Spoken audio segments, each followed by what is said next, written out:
Rabbi इश्रह ली सदरी वयस्सिर ली अमरी वहलुल उक़दतम मिन लिसानी यफ़क़हू क़ौली rabbi ज़िदनी इल्मा अल्लाहुम्मा फ़क़्क़िहना फ़िद्दीन अल्लाहुम्मा फ़क़्क़िहना फ़िद्दीन आमीन या रब्बल आलमीन।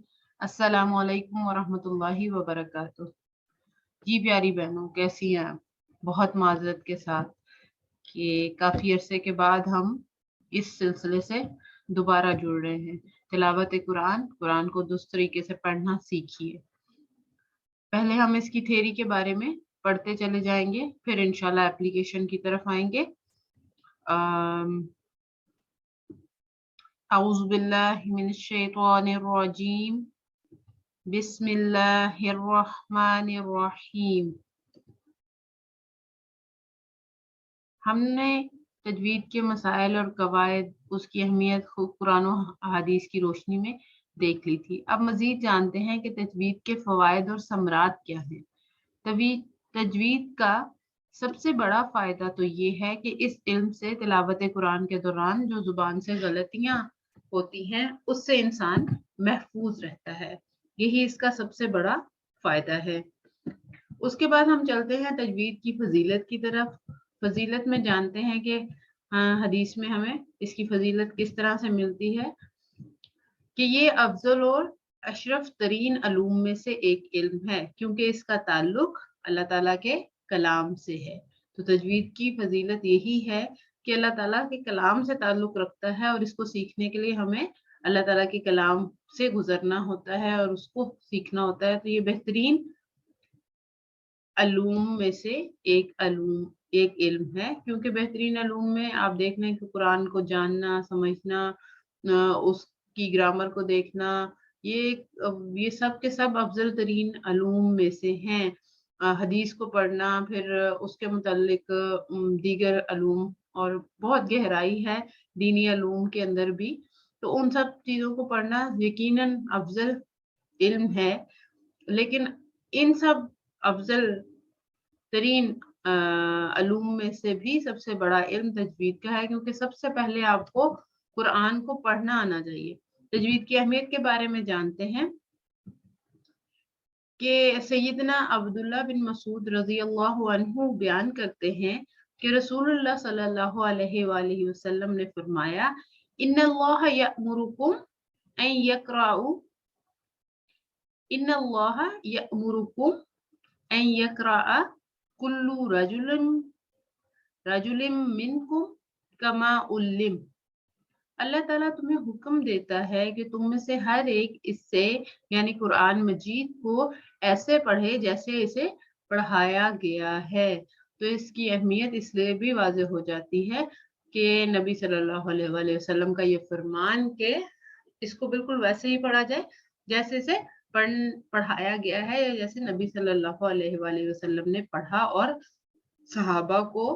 सहाबियात को सिखाया। तजवीद की निस्बत किससे है, हम ये इल्म क्यों हासिल कर रहे हैं, इसकी निस्बत किससे है? तो ये शरीयत और कुरान के अलूम में से एक इल्म है। तो इसकी निस्बत वहाँ शरीयत और कुरान से, और फिर उसके बिहाफ पे अल्लाह ताला से जुड़ जाती है इसकी निस्बत।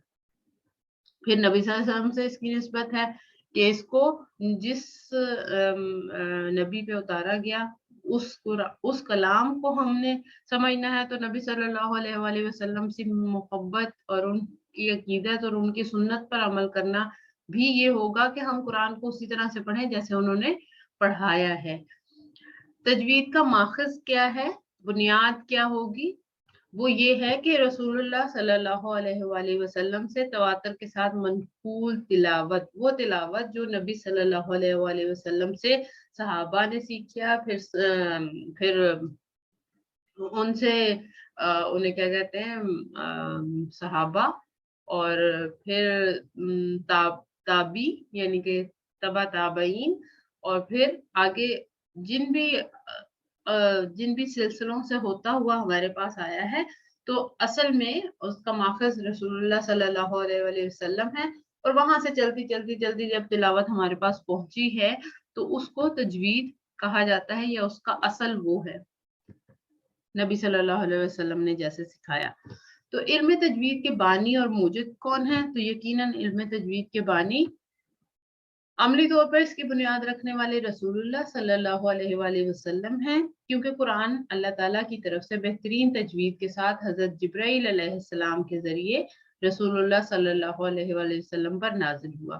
رسول اللہ صلی اللہ علیہ وسلم نے صحابہ کرام علیہم السلام کو سکھایا، ان سے تابعین نے سیکھا، اور یوں یہ علم سلسلہ وار ہم تک پہنچا۔ قرآن کے ائمہ نے تحقیق کے ذریعے قواعد کی تشکیل دی، یعنی کہ قرآن کو جاننے والے، قرآن کو مزید کھنگالنے والے، اس پہ تحقیق کرنے والے، انہوں نے اس کے قواعد پھر ترتیب دیے ہیں۔ کیونکہ نبی صلی اللہ علیہ وسلم کی زبان عربی، صحابہ کی، زیادہ تر صحابہ کی جو باہر سے آئے ہوں گے یقیناً وہ بھی عربی سیکھ چکے ہوں گے اس دور میں جہاں پہ رہنے لگ گئے ہوں گے، یا قرآن کو سیکھنے کے لیے عربی سیکھ لی ہوگی۔ ایون زیادہ تر عرب کے لوگ ہی عربی جانتے ہوں گے۔ تو ان عربی دانوں نے پھر، یعنی کہ ظاہر ہے جب قرآن کا پھیلاؤ زیادہ ہوا، عرب سے باہر نکلا قرآن اور اس کے، تو وہاں پہ پھر ان کے پڑھنے والوں نے اس کے قواعد مرتب کر دیے۔ تو ان کو تو ضرورت نہیں تھی قواعد کی، لیکن آج ہمیں ضرورت ہے کہ ہم جانیں کہ اس کو صحیح پڑھنے کے لیے کون سا قاعدہ کہاں پہ لگانا پڑے گا، پھر ہم اس کو پڑھ سکیں گے۔ علم تجوید کا حکم کیا ہے؟ علم تجوید کا حکم یہ ہے کہ قرآن پڑھتے ہوئے تجوید کے تقاضوں کو پورا کرنے کے معاملے میں علماء کی مختلف رائے ہیں۔ وہ کہتے ہیں کہ قرآن کو مکمل تجوید کے ساتھ پڑھنا واجب ہے، یعنی کہ ضروری ہے، فرض سے تھوڑا سا درجہ کم، لیکن فرض کے درجے میں وہ ڈال دیتے ہیں۔ اور یہ حکم ایک عام مسلمان کے لیے بھاری ہو سکتا ہے، ہم آپ کے لیے تھوڑا مشکل ہو سکتا ہے، لہذا وہ اسے واجب قرار نہیں دیتے۔ جو دوسرا طبقہ ہے وہ کہتا ہے کہ مسلمان کے لیے بھاری ہے تو اسے واجب قرار نہیں دیتے، لیکن ایک درمیانی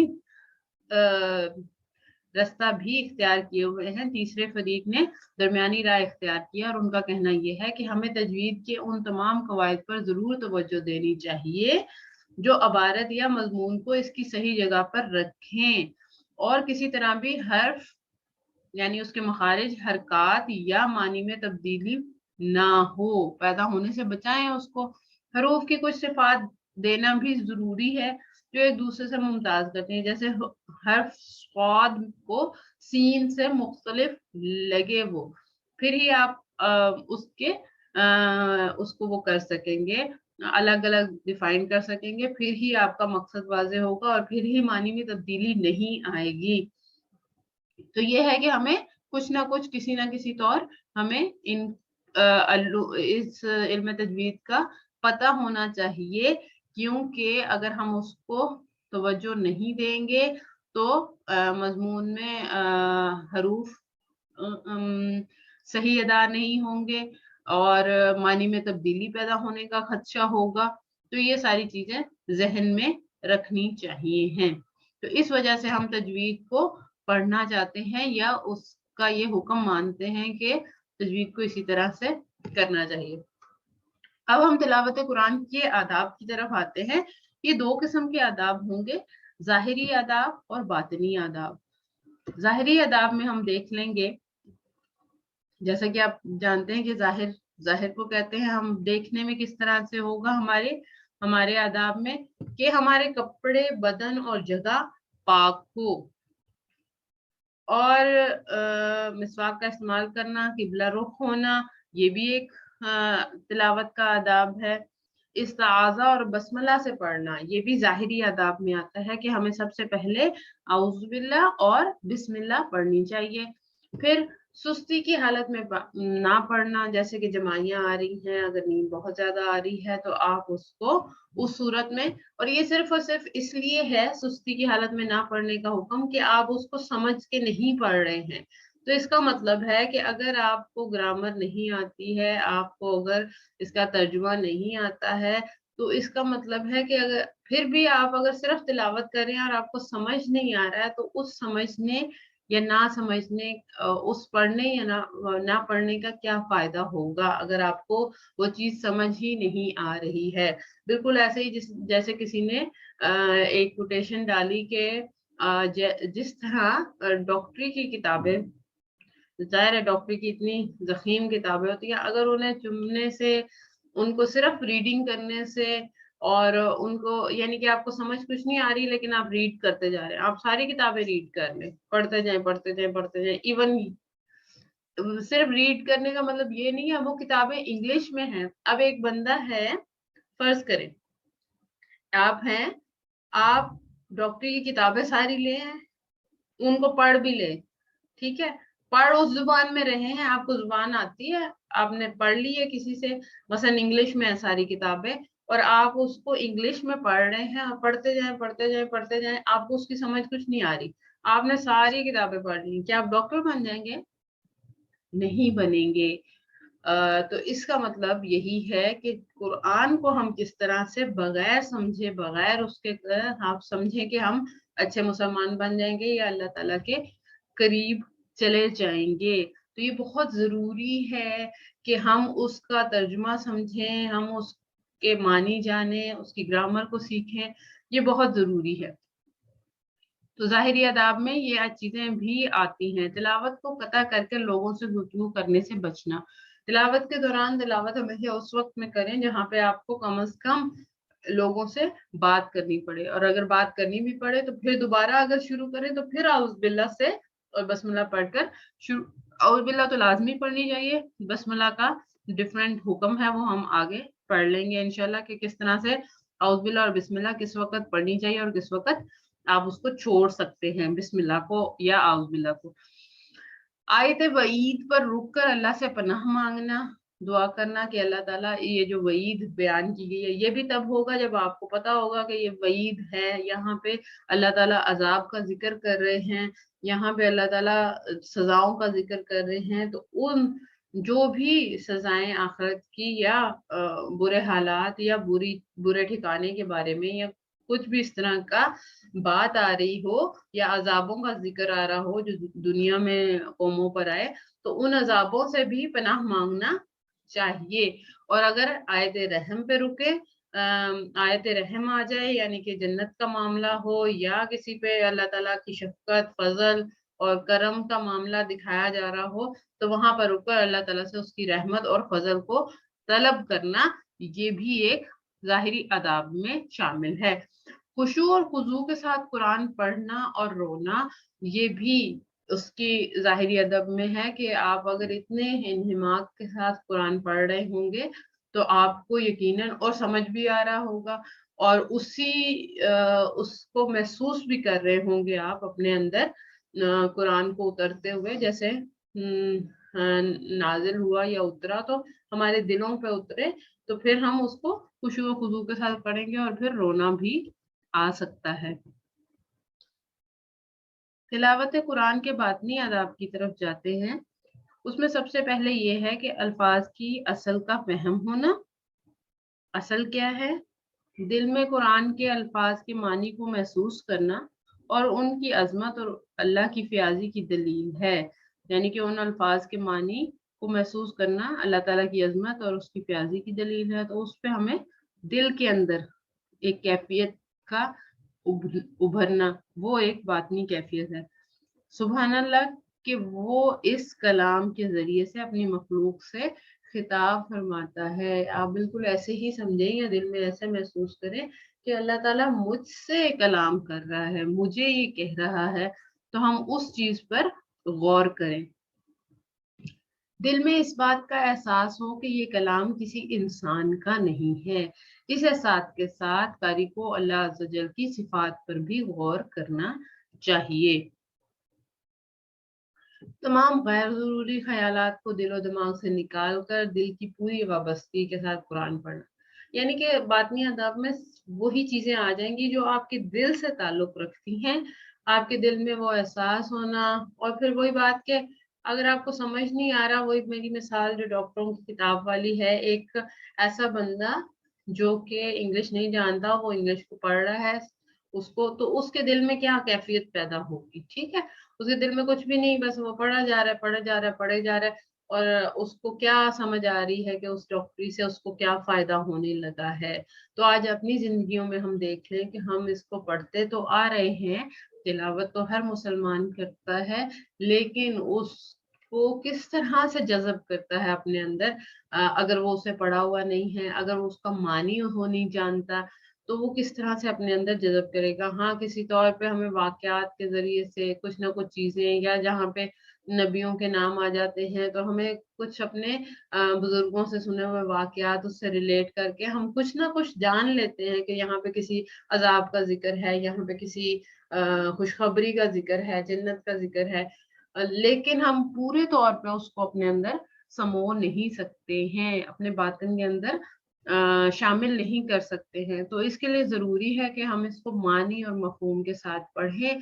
इंशाअल्लाह हम आज से ये भी तहैया करेंगे कि ना सिर्फ हम इसको सही पढ़ने की तरफ तवज्जो देंगे, बल्कि इसकी बातनी और ज़ाहिरी आदाब को मुकम्मल करने के लिए हम इसको ग्रामर के साथ या तर्जुमे के साथ किसी न किसी फोरम से ज़रूर सीखेंगे इंशाअल्लाह। कुरान के बातनी आदाब में से एक मानी पे गौर व फ़िक्र करना। कुरान के बातनी आदाब में ये भी शामिल है कि मानी पर गौर व फ़िक्र किया जाए। इबादत को समझे बगैर करने में कोई भलाई नहीं है, और ना ही कुरान को तदब्बुर के बगैर पढ़ने से असल मकसद हासिल होता है। मानी का फ़हम मुराद ये है कि कारी का अमल और रद्द-ए-अमल ख़ुलूस दिल के साथ हर आयत के मुताबिक हो। ये भी बहुत ज़रूरी है कि हम पढ़ रहे हैं, लेकिन ये तो तब होगा ना जब हमें मानी पता होगा। तो ये इसके बातनी आदाब में शामिल है। तख़सीस बहैसियत फ़र्द, इसका मतलब है कि कारी पढ़ते हुए ऐसा महसूस करे कि कुरान का हर पैगाम इसकी ज़ात के लिए है।